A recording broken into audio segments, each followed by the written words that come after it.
Hello friends, welcome back to MKP English. English பேச try பண்ணி அது முடியாமல் ரொம்ப விக்ஸ் ஆகிட்டீங்களா? இனிமேல் நம்மளால் பேச முடியாது, விட்டுறலாம் அப்படின்ற முடிவுக்கு வந்துட்டீங்களா? நானும் முதல்ல உங்களை மாதிரி தான் யோசிச்சுக்கிட்டு இருந்தேன். ஆனால் ப்ராப்பர் கைடன்ஸ் மூலமாக கொஞ்ச நாள்லையே என்னோடய இங்கிலீஷில் இம்ப்ரூவ்மெண்ட்டை பார்த்தேன். அதே கைடன்ஸை உங்களுக்கும் கொடுக்கணும் அப்படின்றதுக்காக தான் 45 days ஸ்போக்கன் இங்கிலீஷ் கிளாஸஸை ஸ்டார்ட் பண்ணியிருக்கேன். So join my 45 days spoken English class journey. Within a short time, you'll see a lot of improvement in your English. Now let's get into today's lesson, friends.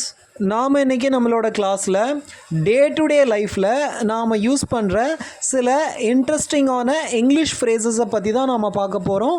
வாங்க friends, வீடியோக்குள்ளே போகலாம். நாம் பார்க்க போகிற முதல் phrase என்ன அப்படின்னு கேட்டிங்கன்னா, வைஸ் வெர்சா. வைஸ் வெர்சா, இந்த வைஸ் வெர்சா அப்படின்ற ஃப்ரேஸை எங்கே யூஸ் பண்ணுவோம் அப்படின்னா, நாம் இதுக்கு முன்னாடி ஒன்று செஞ்சுருப்போம் இல்லையா, அதுக்கு குவைட் ஆப்போசிட்டாக ரிவர்ஸில் சொல்லும் போதும் அதே மாதிரி தான் அப்படின்னு சொல்கிறதுக்கு தான் இந்த வைஸ் வெர்சாவை யூஸ் பண்ணுவோம். நான் எக்ஸாம்பிள் சொன்னால் தான் உங்களுக்கு புரியும்.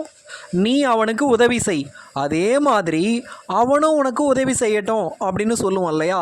இப்போது இந்த ரெண்டு சென்டென்ஸையும் நல்லா கவனிங்க.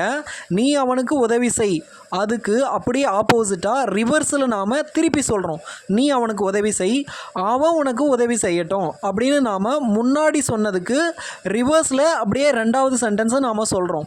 இப்போது அவன் உனக்கு உதவி செய்யட்டும் அப்படின்றது ஒரு பெரிய சென்டென்ஸ் இல்லையா. அதை நாம் திரும்ப ரிப்பீட் பண்ணாமல் சிம்பிளாக வைஸ் வெர்சா அப்படின்னு சொல்லிடலாம். இந்த ரிப்பீட்டேஷனை அவாய்ட் பண்ணுறதுக்கும் இந்த வைஸ் வெர்சா அப்படின்ற வேர்டு நமக்கு யூஸ் ஆகுது. முதல்ல நீ அவனுக்கு உதவி செய் அப்படின்னு சொல்லுவோம். இப்போ நாம் அவன் உனக்கு உதவி செய்யணும் அப்படின்னு மைண்டில் சொல்ல வரோம்.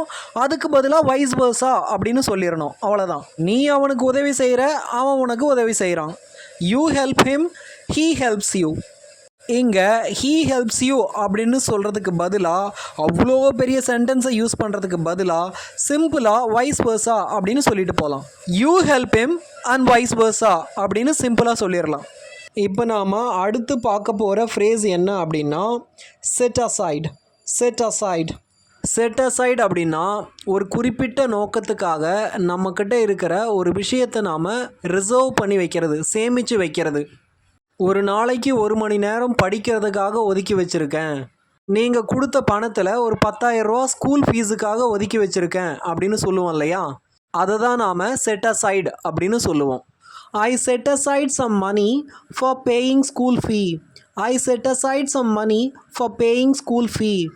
நான் ஸ்கூல் ஃபீயை கட்டுறதுக்காக கொஞ்சம் பணத்தை ஒதுக்கி வச்சுருக்கேன் அப்படின்னு அர்த்தம். இப்போ நாம் அடுத்த வேர்டை பார்க்கலாம். அடுத்த வேர்டு என்ன அப்படின்னு கேட்டிங்கன்னா, ஸ்னீக் இன்டூ. Sneak into. இந்த ஸ்னீக் இன்டூ அப்படின்ற வேர்டுக்கான மீனிங் என்ன அப்படின்னு கேட்டிங்கன்னா, பதுங்கி போகிறது தான் நாம் ஸ்னீக் இன்டூ அப்படின்னு சொல்லுவோம். பதுங்கி போகிறது அப்படின்னா யாருக்கும் தெரியாமல் மெதுவாக ஒரு இடத்துக்கு பதுங்கி பதுங்கி போகிறத தான் நாம் சீக்ரெட்டாக போகிறத தான் ஸ்னீக் இன்டூ அப்படின்னு சொல்லுவோம். கதவு திறந்திருந்ததுனால பூனை பதுங்கி பதுங்கி ரூமுக்குள்ளே வந்தது அப்படின்னு சொல்லுவோம் இல்லையா. இதை இங்கிலீஷில் The cat sneaked into the room as the door was left open. The cat sneaked into the room as the door was left open அப்படின்னு சொல்லலாம். இப்போ நாம் அடுத்த வேர்டை பார்க்கலாம். அடுத்த வேர்டு என்ன அப்படின்னு கேட்டிங்கன்னா, பிட்ரே. பிட்ரே. பிட்ரே அப்படின்னா துரோகம் செய்கிறத தான் நாம் பிட்ரே அப்படின்னு சொல்லுவோம்.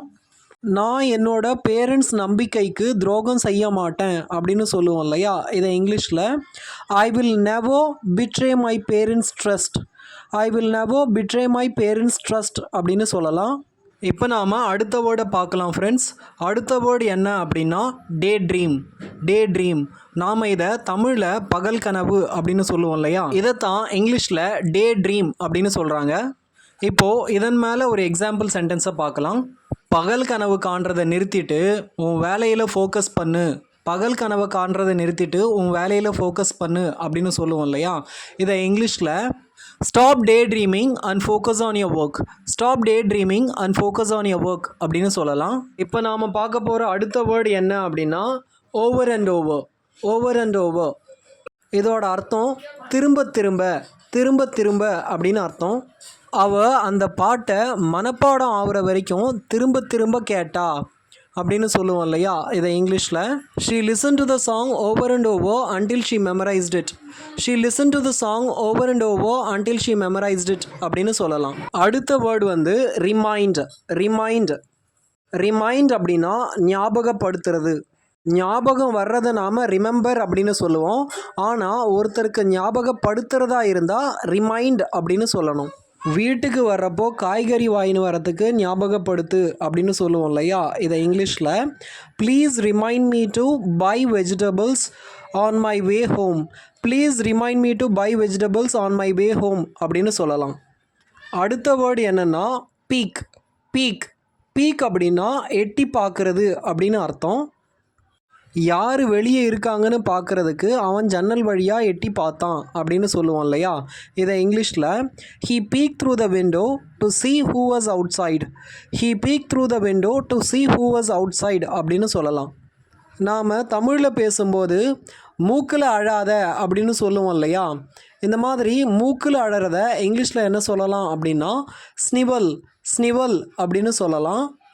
மூக்கில் அழறதை நிறுத்திட்டு தெளிவாக பேசு அப்படின்னு சொல்லுவோம் இல்லையா, இதை இங்கிலீஷில் stop snivelling and speak out clearly.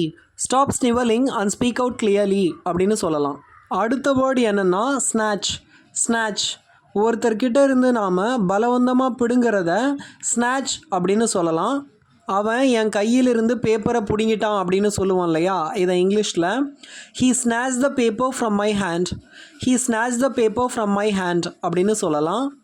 அவ்வளோதான் ஃப்ரெண்ட்ஸ், இப்போ நாம் பார்த்த வேர்ட்ஸ் எல்லாம் நாம் டெய்லி லைஃப்பில் யூஸ் பண்ணுற யூனிக் வேர்ட்ஸ். இந்த வேர்ட்ஸ் எல்லாம் நீங்கள் இங்கிலீஷில் பேசும்போது உங்களுக்கு ரொம்பவும் யூஸ்ஃபுல்லாக இருக்கும் ஃப்ரெண்ட்ஸ். இந்த வீடியோ உங்களுக்கு பிடிச்சிருந்தது அப்படின்னா லைக் பண்ணுங்கள், மறக்காமல் என்னோடய சேனலுக்கு சப்ஸ்கிரைப் பண்ணுங்கள் ஃப்ரெண்ட்ஸ். தேங்க்யூ.